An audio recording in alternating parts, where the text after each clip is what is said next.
সাহেব ওনার একটা হেলিকপ্টারের মাহফিল ছিল। তুফানের কারণে উনি আসতে পারে নাই। হেলিকপ্টার তো তুফানে উড়বে না, উড়বে? এখন মাহফিল কমিটির যেখানে মাহফিলটা করবে সেখানে বৃষ্টি নাই, তুফানও নাই। বুঝতে পারতেছে কথাটা? এখন যত কিছুই হোক, একটা মাহফিল যখন করে কমিটিরা অনেক কষ্ট করে আয়োজনটা করে, এটা সত্য। কিন্তু যেহেতু তুফানের কারণে হেলিকপ্টারটা উঠতে পারতেছে না, সেই বিষয়টা কিন্তু কমিটিদেরকে বুঝতে হবে। কথা বলেন ঠিক না? তা আমি দেখেছি এক ভাই অনেক কান্নাকাটি করে অনেক কথা বলেছিলেন, এবং আবার এটাও দেখেছি যে মাহফিলের মধ্যে অকথ্য ভাষায় ওনাকে গালাগালি করেছেন। এটা কিন্তু উচিত না। এটা কি না?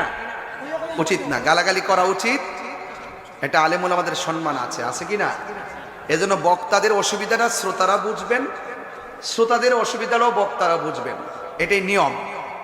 কখনো বক্তাদের অসুবিধা হবে, শ্রোতা বুঝে নিতে হবে, কমিটি বুঝতে হবে। কখনো কমিটিদের অসুবিধা হলে বক্তাদেরকে বুঝতে হবে। কথা বলেন ঠিক কিনা? কিন্তু আলেমুল আমাদেরকে গালাগালি করা যাবে।